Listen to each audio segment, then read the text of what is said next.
Honourable Chairman, sir, I rise today to speak against the motion and in support of the amendments moved by my party to the Honourable President's address.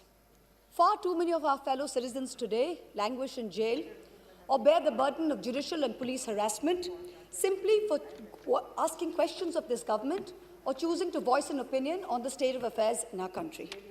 So I, as a parliamentarian, garbed in parliamentary privilege, now choose to use this platform that the people have given me to ask the questions that the people want to ask and to give voice to their thoughts, so that this government may know that arresting, attacking and repressing voices will not hold. I trust my honourable colleagues on the treasury benches will not shout me down, that you, Mr. Honourable Chairman, sir, will let me speak for the entirety of my allotted time, and that Lok Sabha TV, paid for by taxpayers' money, will not turn the screens off. The American journalist Elmer Davis's words about the United States are just as relevant to the celebration of the 72nd anniversary of the birth of our republic. That this republic was not created by cowards, and cowards will not preserve it. So today, I speak of cowardice and courage and of the difference between the two. Of those cowards who hide behind the false bravado of authority, of power, of hate, of bigotry, of untruths, and dare to call it courage. After all, this government has turned propaganda and disinformation into a cottage industry, whose biggest success is the recasting of cowardice as courage. I will lay out various instances where this government has demonstrated courage. The government claims it has shown courage to bring in a law that questions on arbitrary parameters who is or who isn't an Indian. The Citizenship Amendment Act was passed in 2019 in this House on the pretext of granting citizenship to persecuted Hindus and other minorities in neighboring countries. At the same time, it threw into an abyss of insecurity millions of Indians who had been living in this land for generations. But the rules by which this act will be implemented were not yet prepared by December 2020, according to the Ministry of Home Affairs. The deadline has yet again been extended till April 2020. If indeed this government cares so much for those persecuted in neighboring countries, why does it miss deadline after deadline to notify these rules? And meanwhile, very many of us have mustered the courage to tell the government, "Kagaz nahi dikhayenge." Trying to exert central influence over Shantiniketan, Tagore's haven, is not enough to change your colors. Only a small portion of Jana Gana Mana was adopted as our national anthem. I urge the government to read the rest of it. Maybe it will help you understand Tagore, as you call him, and Bengal a little better. My colleague, the respected floor leader of the Congress party, happened to also quote these very words. But I think repeating them over and over again would do our nation some good. Ahoraho tabo aobhan procharito shunitabo udaro bani. Hindu, Bauddha, Sikh, Jain o Paroshik, Musolman o Christiani. Purab poshchimo ashe, tabo singhasono pashe, gahe প্রেমহার হয় গাথা জনগণ ঐক্য বিধায়ক জয় হে Hail unity, hail religious diversity. The courage to make India, the world's greatest democracy, into a virtual police state whereby a single dubious complaint, both an eminent member of this House as well as one of India's most veteran journalists, is charged with sedition. The courage to try and take over every state government by hook or by crook, whether you have won the popular mandate or not. You claimed you were wedded to constructive cooperation and cooperative federalism. Instead of partnering with state governments, you try and muscle them out at every opportunity. Does the ruling party wish that its legacy be that it governed the largest democracy in the world, or that it imposed a one-party rule in India? Ask yourselves. The courage to announce a national lockdown at only 4 hours' notice, causing untold misery, countless deaths, the sight of thousands walking for hundreds of miles with no food or money. This government spent less than 2% on social transfers, in contrast to OECD countries who spent 20%, and 6% which was spent by middle-income countries. The courage, no, the brazen audacity to announce an economic rebound. India was the single worst performer among developing countries in the year 2020. Even if we believe this government's economic survey, the economy was lower by 7.7% in 2020 and will rise by 11% in 2021. So in effect, by 2022, that is over a 2-year time span, the economy will be flat, just at the 2019 GDP number. The survey proclaims that growth is the biggest poverty alleviator. Honorable members of this House, we are going to have no growth for 2 whole years. I don't understand the celebration. I come from a rural constituency and a source for migrant workers. The distress in the MSME sector is real. This rebound is one where large, strong enterprises have become stronger. It is not V-shaped, it is K-shaped. 1% of rich and successful citizens have become richer, and the pains of the MSMEs have only increased. The government had the courage to say that it gave 1,13,000 crores via the direct benefit transfer scheme, only to take the same money away from those very same people and the middle class in the way of increased cess on petrol and diesel. We are not a nation that is growing and sharing its wealth. We seem to be a nation that is only finding ways to share our poverty. The hype today is that post-budget, the Sensex jumped. In a country where only 6 crore people pay taxes, only 4.6% of the total population, how many do you think are invested in the Sensex that they should jump for joy when the Sensex jumps? The courage to use the official channels of the Ministry of External Affairs to respond to social media posts by an 18-year-old climate activist and an American pop star, where not even one single ministry has been deputed by this government to try and look out for the food, water and basic sanitation needs of the farmers and their families who have been camping at the border for almost 90 days. And finally, the courage to bring in 3 farm laws when the opposition, farmers across the country, as well as the government's oldest ally, warned it was unacceptable. I wish to remind this government that India, under Prime Minister Lal Bahadur Shastri, committed 3 things to Sant Fateh Singh, the Akali leader. The creation of a Punjabi-speaking state, open-ended public procurement, and an assured return on agricultural produce. These farm laws threaten to snatch away 2 of these guarantees. These laws were arrived at without consensus, tabled without scrutiny, and rammed down this nation's throat with the brute force of the Treasury benches. They have firmly established this government's motto of brutality over morality. And everyone else in this country has been portrayed as a coward or a terrorist, from the farmers to the students to the old ladies of Shaheen Bagh. You say you have courage. You claim you have done so many things that no other government before you has done. Yes, that is true.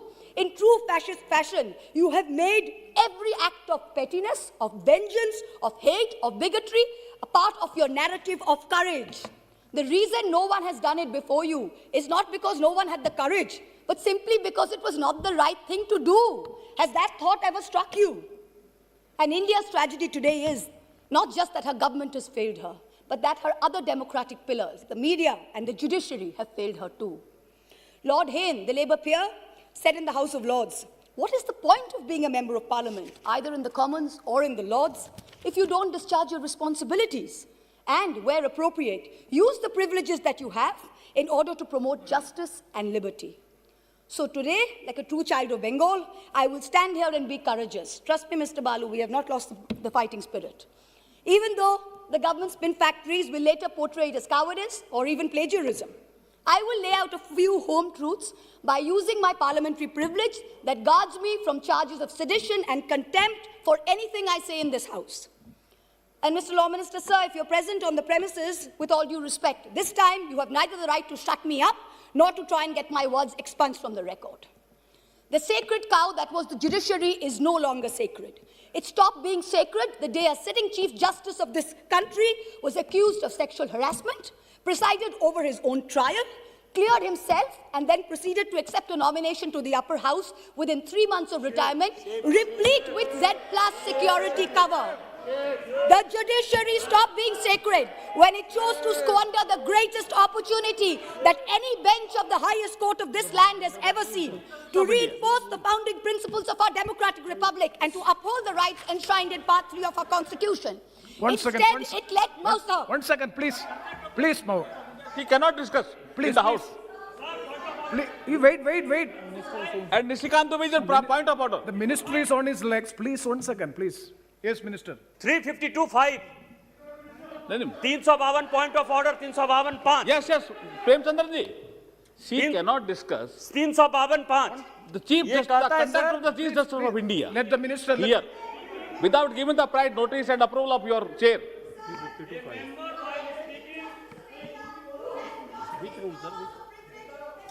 Please, please, please, please. Please, It please, let- please, Honorable, Sir. please, Mahomaitra ji, please be seated. Please be seated. This house is run by the rules and procedure. When a member seeks a point of order, definitely it is a right of the member. So I have to hear them, and I will pass the order, pass the rulings. Please. 352(5). A member while speaking shall not reflect upon the conduct of a person in high authority unless the discussion is based on a substantive motion drawn in proper items. Chief justice of India को हम लोग यहाँ discuss कर रहे हैं sir. Chief justice of India, Bharat के राष्ट्रपति ने उस आदमी को नॉमिनेट किया है, भारत के राष्ट्रपति के ऊपर डिस्कशन कर रहे हैं सर। और यदि इसी तरह से चलता रहा तो इस डेमोक्रेसी का बाजा बच जाएगा। इसीलिए कि उन्होंने राम मंदिर का judgement See. Yes, I am. Yes. Yes, please. Please, Saugat Rai ji, please.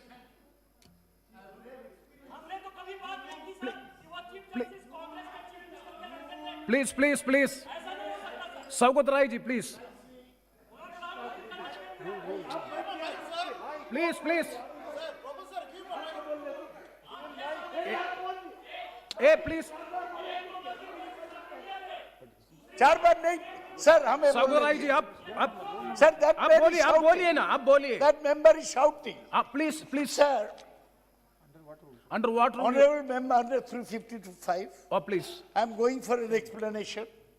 When the honorable member Mahua Moitra spoke, she did not refer to any person by name. She did not mention anyone. And what? Hey, Meghwal ji, आप कुछ नहीं समझते, बैठिए। Number 2, she referred to a person who was the Chief Justice. If that man would be Chief Justice now, no mention could be made against him, excepting by way of impeachment or accepting by a substantive motion. That man is a retired Chief Justice. He is not a man in high authority, and his name has not been mentioned. Not one word of what Mahua said should be expunged. I appeal to your good sense, sir, and your fair play and justice, Yes. that don't Yes, let please. this lady be stifled by the minions of this ruling party. Yes, Honorable Minister. मैं ये कह रहा था chairman साहब, ये जो माननीय सदस्य बोल रही थी, इसने सेक्सुअल हरेसमेंट का आरोप लगाया चीफ जस्टिस ऑफ इंडिया पे। ये हमारे लिए शर्म की बात नहीं है, और इस हाउस में हम डिस्कस कर रहे हैं, और सौगत राय जैसा आदमी इसको डिफेंड कर रहे हैं। ये Yes, इतने yes. विद्वान आदमी इनको डिफेंड कर रहे हैं। ये तो शेमफुल एक्टिविटी है। आप चीफ जस्टिस ऑफ इंडिया पे सेक्सुअल हरेसमेंट का आरोप लगा रहे हैं openly. Mahua Moitra ji, please. It is a One second. misconduct of the member. Let me- It is a misconduct of the member. Let me pass the observation of the chair. We will go through the proceedings. If anything, it is affecting the higher authority and anything which is unparliamentary, definitely it will be looked into and it will be corrected. Please try to avoid such observations. No, sir. Sir, it is extremely important that I not only not avoid, please, sir. It is very important that I not only not avoid them, but I bring them up, because I did not accuse the honorable gentleman of sexual harassment. Please. Somebody else did. A trial happened which he presided over. Number one, let me put it on record. I did not. It is a matter of great shame that someone sitting in the Chief Justice of India's chair, to which he had been appointed by the President of India, was accused of such a horrible act. I did not do it. Instead, let migrants walk She to is their repeating the deaths. charges. Please, Let please, our please. greatest It should not be activists done. and modern It should freedom not be done. fighters rot in jail. She is repeating the And charges. it now sits back as She a is Mahua not Moitra obeying ji. the order. There Chairman are sir, young, attractive she is not girls. obeying the Mahua order. Moitra- Chairman sir, she is not obeying the order. Again, Moitra she is ji, repeating. See, anything objectionable will not be there on the records. Please. Sir, Yes. Obeying the order of the chair also. No, anything She is again repeating the same charges against the Chief Justice of India. sir, Please, is it please. on? Sir, I have already, Excuse me, sir. please, Mao Maitra ji, please be Excuse seated. me, sir. Please. Sir, you are welcome. Sir, Heidi. Mao Maitra ji, Hello. you have already made your observation. Yes, sir. Please, Let please, me please. continue with my speech. Please Let have the me- patience. Please let- have the patience to Yes, hear the sir. chair, please. Yes, sir. Please, Let me please. continue. See, the matter is, there is. Let me continue my speech, No, sir. please, please, Mr. you Chairman, please sir. wait. Thank you. Don't be so. Instead, What, madam? the Madam. judiciary stopped being sacred when it chose to squander the greatest opportunity Wonderful. that Yes. any bench of the highest court of this Mao land has Maitra ever ji, seen. Mao Maitra ji, please address to the chair. Please hear the chair. Please be seated. Please be seated for 1 second. See, the matter, yes, 352.5. 356. I'm calling 356. Yes. 356. The Speaker, after having called the attention of the House to the conduct of a member who persists in irrelevance or in tedious repetition, either in own arguments or the arguments used by other members in debate, may direct that member of discontinue the speech. Again, he is repeating, sir. Yes. आपके observation के बाद again he is repeating. Nishikant Dubey ji, wait. Nishikant Dubey ji, we have already disposed of the issue. Yeah. See, if anything objectionable to the higher authority regarding the Chief Justice, any allegation is there, please. Definitely the chair will go through, please. The chair will go through the proceedings. If anything is objectionable, definitely it will be expensed. Yes, please continue and please don't repeat it. Sir, the judiciary stopped being sacred when it chose to squander the greatest opportunity that any bench of the highest court of this land has ever seen, to reinforce the founding principles of our democratic republic and to uphold the rights enshrined in Part 3 of our Constitution. Instead, it let migrants walk to their deaths, it let our greatest activists and modern fighters rot in jail, and it now sits back as a mute spectator when our young are prosecuted for cracking a joke. The judiciary seems to have forgotten the constitutional principle of separation of powers, that Parliament and Parliament alone can legislate. If something is bad in law, then the courts can strike it down or stay it on grounds of unconstitutionality. But unless it is so, the courts must do nothing. The government alone must face the consequences. If the government has brought in the farm laws which are not acceptable to people, then either the government will repeal the laws or the courts or the people will vote the government out.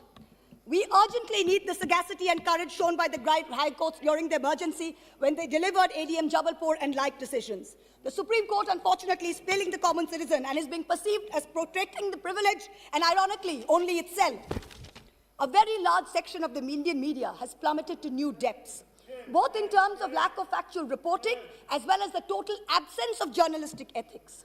And yet, even when the bar is so low, the WhatsApp chat leaks detailing correspondence between a large government-leaning media channel and the head of the TV ratings agency expose the utter filth and the crony capitalism that, ironically, this government claimed to be saving us from.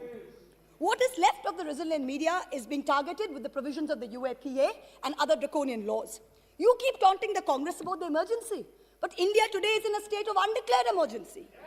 But the government has miscalculated. There is a fundamental difference between cowardice and courage. The coward is brave only when armed with power and authority. The truly courageous can fight even when unarmed. Do not forget this. Do not forget this when you tell the authorities in Ghaziabad to clear the protest site overnight with the help of the police and the bureaucracy. You are not being courageous. You're a coward wielding power. The truly brave came in droves from villages wielding nothing but the belief that their cause is just. Only They one were speaker? propelled. One speaker. They were propelled by the spontaneous tears of their leader, not by the force of their water cannons. Do not forget this when you block the roads and cut the internet off in 17 of Haryana's districts. You are not being brave. You are a coward wielding power. The state of Haryana gives 10% of India's air force and contributes to 11% of the total strength of the Indian Navy. Its people can neither be termed anti-national, nor terrorists, nor gaddars. Do not forget this. When a peaceful 60-day movement is insidiously hijacked and then you slap FIRs on Punjab's farmers. You are not being courageous. You're a coward wielding power. Bhagal Singh and Jassa Singh Ahluwalia, leading their missiles, captured Delhi way back in 1783 from the Mughals. Their descendants do not lead a lesson in courage from those who captured Delhi only in 2014. Tagore, in his poem, Bondi Bir, the Captive Warrior, an ode to Sardar Banda Singh Bahadur, wrote, Eshe sheshe ekdin, jibon mrittu pai bhritto, chitto bhabonahin, eshe sheshe ekdin. That momentous day has arrived. In the 125th year of Subhash Chandra Bose's birth, the central government has made every attempt to hijack Netaji's legacy and weave it into their own fake, narrow narrative of courage. But this nation needs to know that Netaji had two clarion calls, both embodiments of his courage and his spirit. One was the salutation, Jai Hind. Today, this government has replaced this national greeting with a narrow religious chant that it uses as a war cry to heckle, to bully, and to always remind the minority about who's in charge. Netaji's second call was Delhi Chalo, Chalo Delhi. This government falls over itself to pay lip service to Netaji, but in truth, you block the borders in Singhu, in Ghazipur, in Tikri with walls and spikes for all those who actually want to come to Delhi to tell you that much like Subhash Chandra Bose, they too will not accept any halfway house. Netaji told us never to lose faith in the destiny of India, and it is not India's destiny to be ruled by cowards. The time has come for us all to show courage. Please conclude. गिरते हैं शहसवार मैदान जंग में, वो तिफल क्या गिरे जो घुटनों के बल चले? Repeal or nothing. Thank you.